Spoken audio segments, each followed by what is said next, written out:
What caused a routine American Airlines flight to collide mid-air with a Black Hawk helicopter while trying to land? The answer is far more tragic and complex than you might think. In this video, we're diving deep into the chilling final moments before the crash, the confusion that sealed the aircraft's fate, and the questions still haunting the aviation world. It was a cold Wednesday evening when American Airlines Flight 5342, operated by PSA Airlines, took off from Dwight D. Eisenhower National Airport in Kansas. Everything about the flight seemed routine, until it wasn't. At approximately 9 p.m., while making its final approach to runway 33 at Reagan Washington National Airport, the plane collided mid-air with a military Black Hawk helicopter. The impact was sudden, devastating. There were 64 people aboard the plane, 60 passengers, 4 crew, and 3 soldiers inside the helicopter. The result? Catastrophic. Families were torn apart. Lives ended in the blink of an eye. The echoes of this incident would ripple through the entire aviation industry. Flight 5342 was descending smoothly, just 2,400 feet from the ground. That's less than a minute from touchdown. But something went horribly wrong. The Black Hawk, identified as PAP-25, was flying under visual flight rules, known as VFR.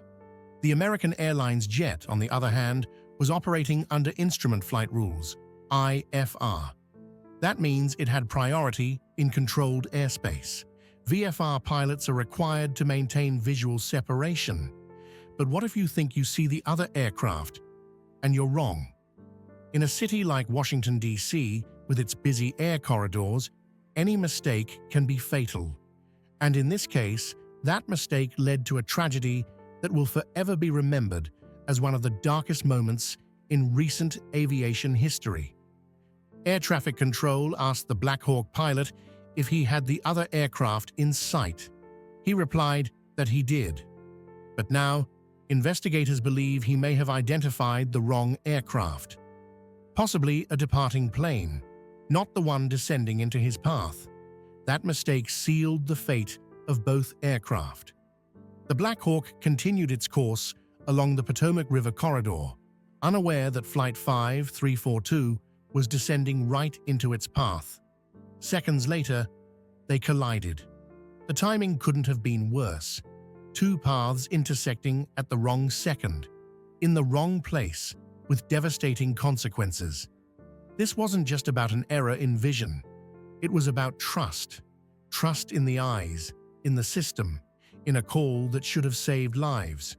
It was about how a single assumption, under pressure, can trigger irreversible consequences for dozens of families, and how years of progress in aviation safety can be undone in a split-second mistake. The jet broke apart and plunged into the river. The Black Hawk flipped and landed upside down in shallow water. Rescue crews scrambled, 8 feet of freezing water, chunks of ice, high winds. It was chaos. This was the first major commercial air disaster in the US in more than 15 years. Families waited by phones. The media descended.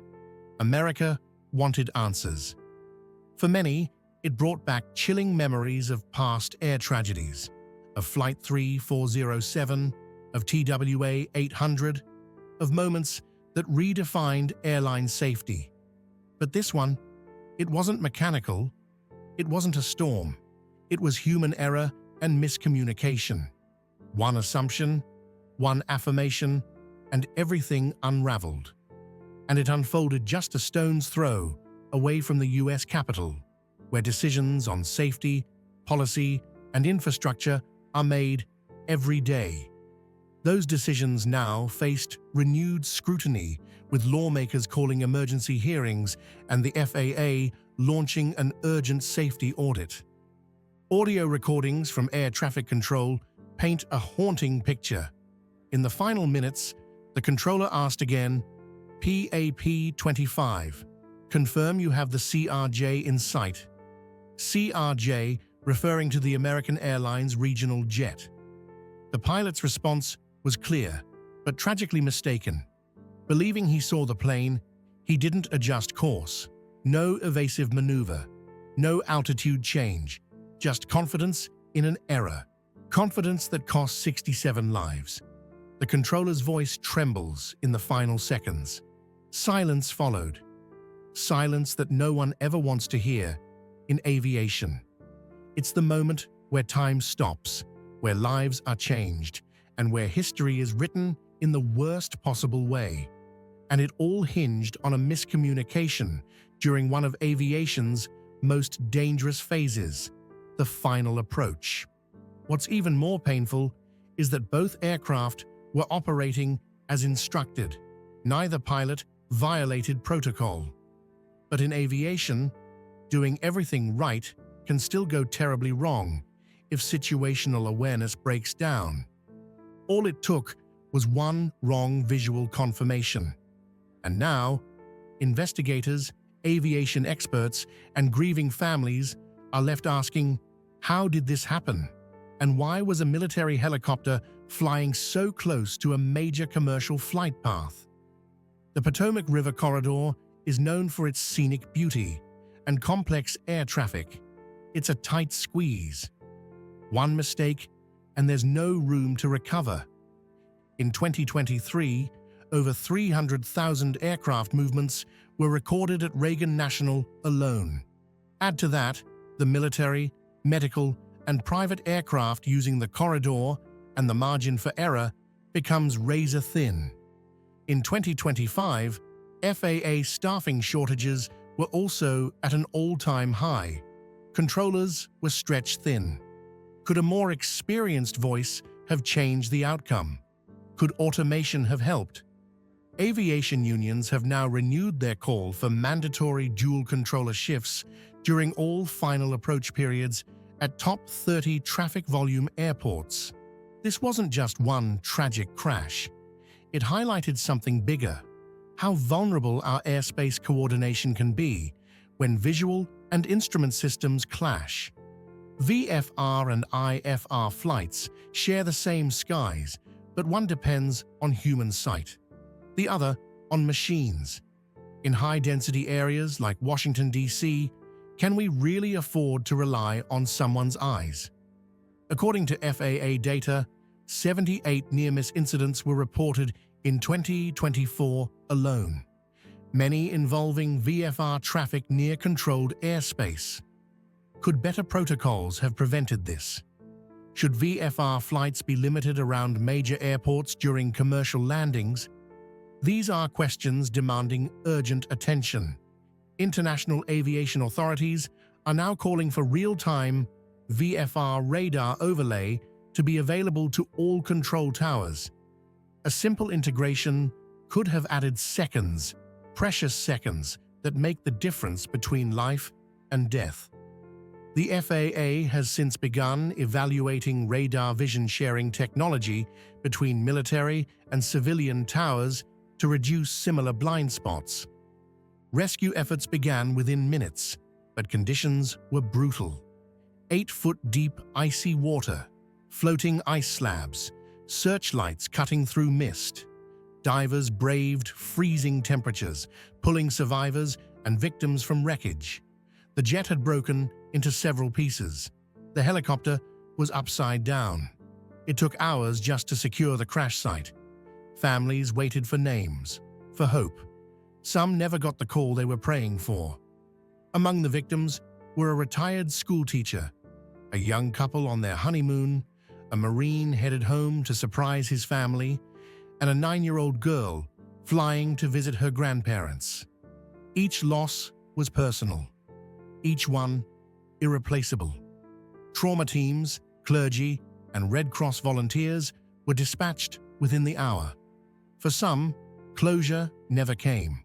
Pieces of the wreckage and personal belongings still washed ashore days later. Grieving communities across the U.S. held candlelight vigils, and bipartisan efforts began to rename a safety bill in honor of the victims of Flight 5 342. 64 souls on Flight 5342. 3 on the helicopter. Every one of them had a story, a purpose, someone waiting. Investigators say there was a window, small, but there. A chance that better communication, more cautious separation, or stricter regulation could have prevented this. It's not just about blame, it's about learning. Because one missed ID, one misread radar, one wrong assumption can cost lives. A 2020 NTSB study found that over 80% of mid-air collisions involve at least one VFR aircraft. The takeaway: visual rules alone may no longer be enough. Technology has evolved. But have our procedures kept up? Families have called for new legislation requiring stricter VFR restrictions within 20 miles of major commercial airports. The FAA has formed a task force, but progress is slow. In the meantime, skies remain crowded. The loss is a stark reminder that safety is not static. It's an ongoing responsibility shared by all who take to the skies. Do you think the Black Hawk should have been rerouted? Was the controller too quick to accept the visual confirmation? Should visual flight be banned near busy urban airports? Let us know your thoughts.